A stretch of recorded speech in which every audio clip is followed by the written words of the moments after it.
Hello, everyone. My name is Will Minnick. I'm a strategic communications senior, and for the last couple of years, I've also been out there every afternoon as a delivery driver. Having an inside perspective on delivery logistics is exactly why I created the Quicker Than the Driver campaign. Today, I'm going to walk you through the full Quicker Than the Driver campaign. I'll cover the social issue and background, who the target audience is, a situational analysis of the campaign's lead author, the 4Ps marketing mix, the implementation plan, and how we'll measure success. By its conclusion, you will see how this campaign is going to shift young adults from expensive, disappointing delivery orders to fast, elevated home cooked meals.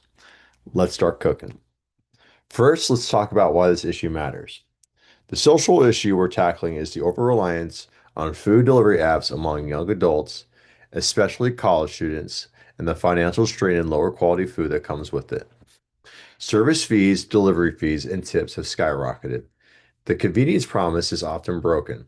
Long waits, cold food, soggy fries. I see this every shift as a driver. On top of that, a lot of the fast food and takeout options college students default to are loaded with GMOs and ultra-processed ingredients. Preparing your own food lets you control what actually goes in your body and save serious money on low-priced ingredients. Their purpose is to empower 18 to 25-year-olds to reclaim their time and money while eating significantly better food.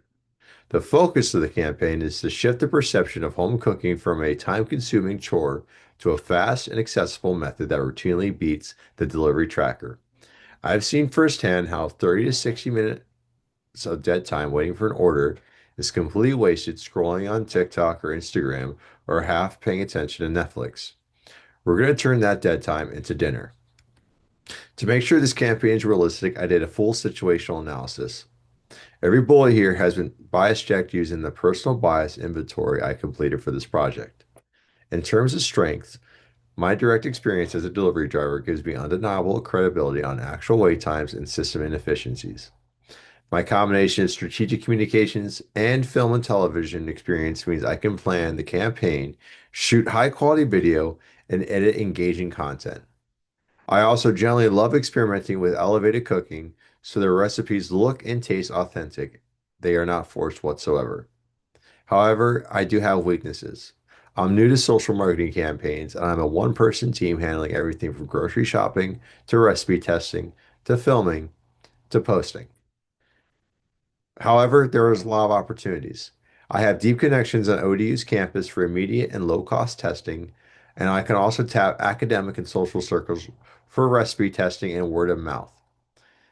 I do have threats, though, specifically, my student budget means limited ad spend or fancy ingredients. I also bias checked every point.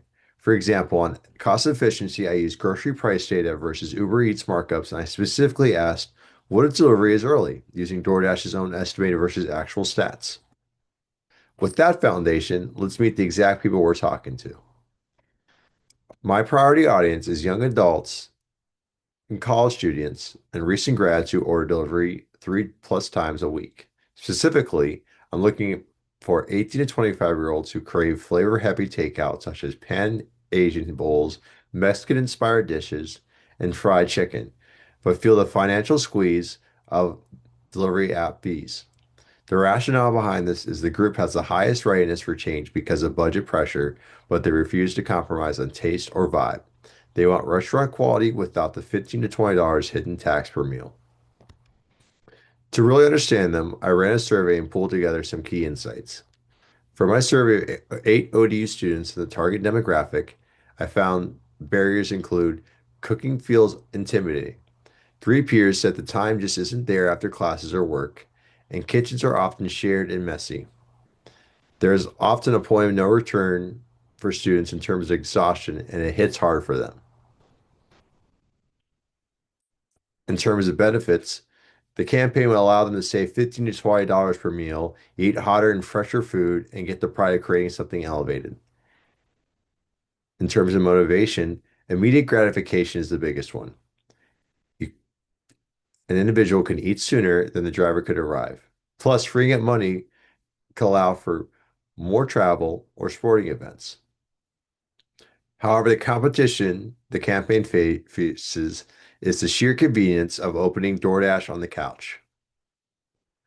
I would like to take you into a story of Alex. He is a busy 24-year-old who drops $60 a week on delivery fees alone and routinely waits 15 minutes for lukewarm chicken wings. There are certain key nuggets from the survey that I found. Out of eight had an order delivery in the last 7 days, but most said two to four of their close friends ordered food convenience three plus times a week. Actual delivery often takes 30 to 60 minutes compared to the 20 to 35 minutes as promoted. It is 100% described the wait as mostly desk time. If a 15-minute zero dish home meal existed, most said they never or rarely used delivery again. That last indicator is huge. It shows that the behavior is changeable. So, what exact behavior do we want them to adopt? Here's where we get to specific.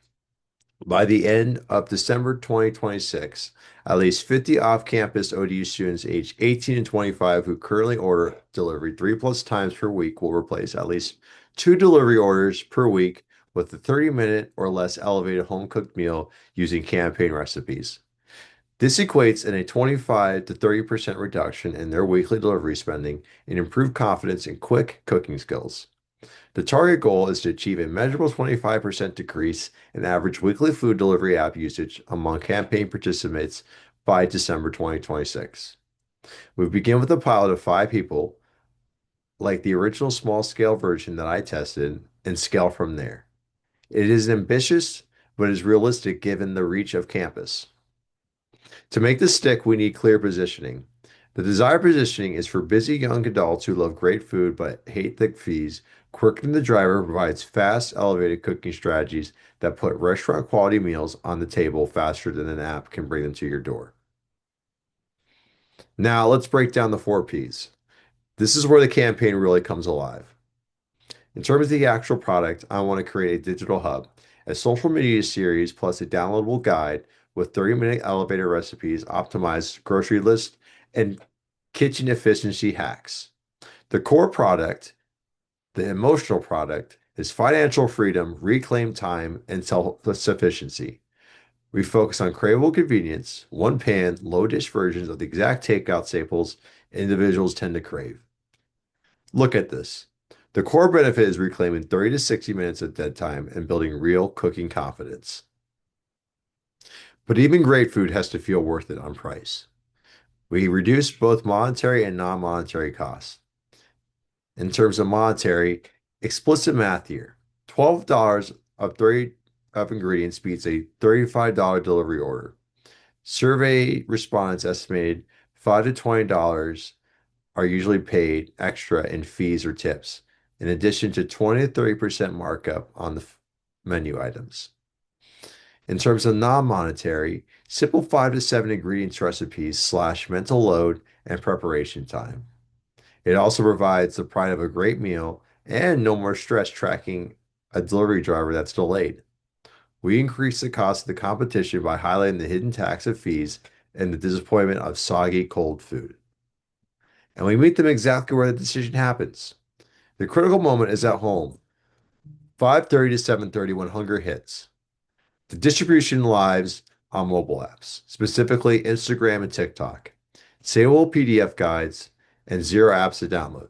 We're also exploring partnerships with local grocery stores for Quirkin the Driver end cap displays with bundled ingredients in student neighborhoods. Now, how do we get the message in front of them?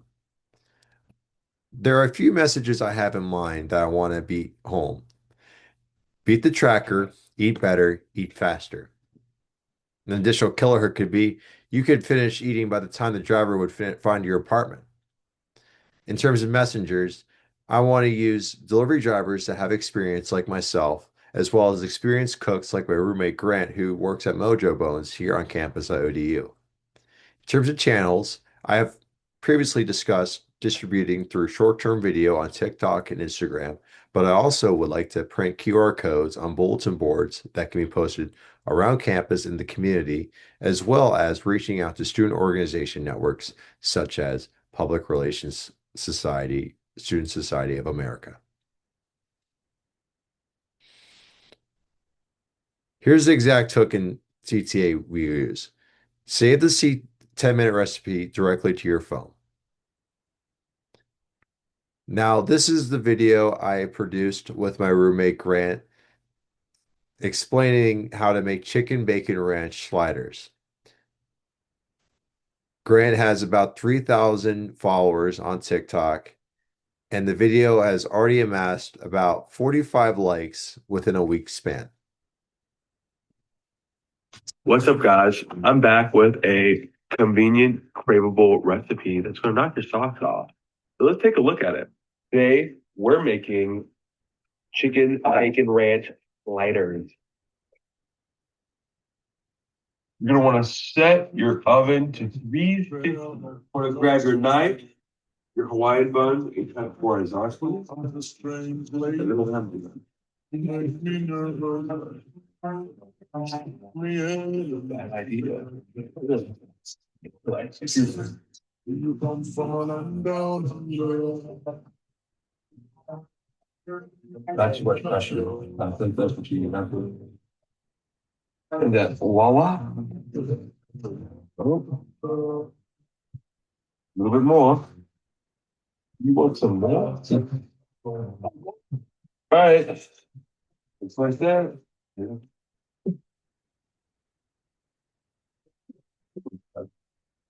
If you want, grab your mayo and lather both layers of your Hawaiian rolls for a better taste. But again, it's very optional. You're going to put your bacon in for a minute 45.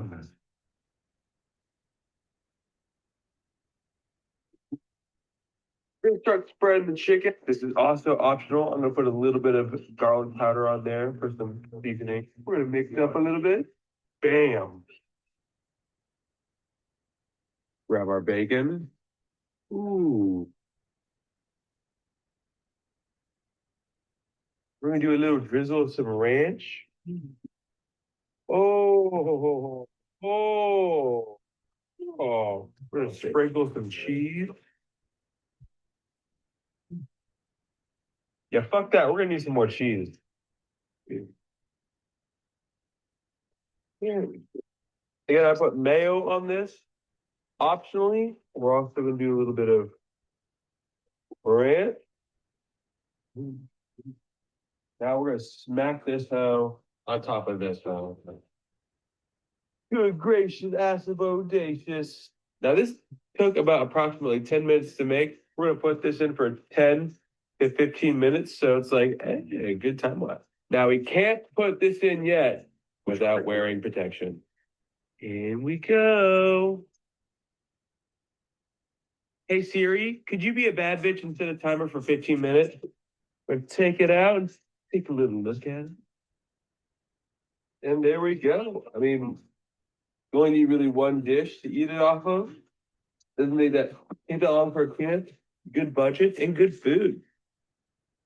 And it looks really good. It took 22 minutes to make, really $15 to $16 from the grocery store. So yeah, if you guys want an easy little recipe, there's going to be a little survey in the link below. If you guys have time to fill it out, please do. Other than that, have a good day. Good go. Of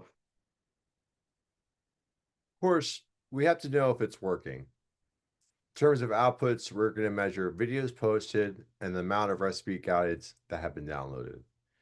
In outcomes, we are tracking the shift in sentiment about cooking versus placing an order. Key metrics include engagement rates, hashtag uses of hashtag quicker than the driver, and pre/post surveys on weekly delivery frequency. We'll run monthly Instagram, TikTok polls, and a final post campaign survey. Plus, we'll highlight user-generated I beat the driver success stories. All this on a student budget. Social ad boosts, which would include the local proximity only here in ODU and the Hampton Roads area. Ingredients cost for food, for videos, I beg your pardon, and basic lighting/camera gear. In terms of funding sources, I'm looking to get funding from student organization grants, out of pocket, and potential micro sponsorship from local grocers. It's lean but doable. Here's exactly how we'll roll it out. The phasing starts with a heavy pilot program on the ODU campus and off-campus housing networks, then expanded digitally. The timeline goes like this. In the first month, we look to develop recipes and develop and create content. In the second month, we look to launch a campaign and target the pushes we have created.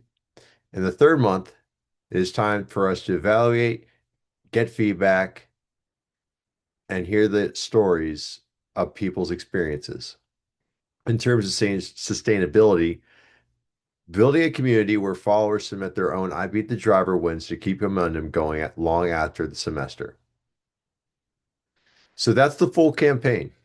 By reframing elevated home cooking as a literal race against the delivery tracker, we can break expensive habits, save young adults real money, and dramatically upgrade the dining experience.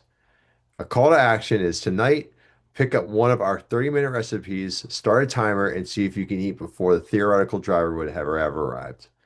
I'm happy to share the full recipe guide or answer any questions. Thank you so much.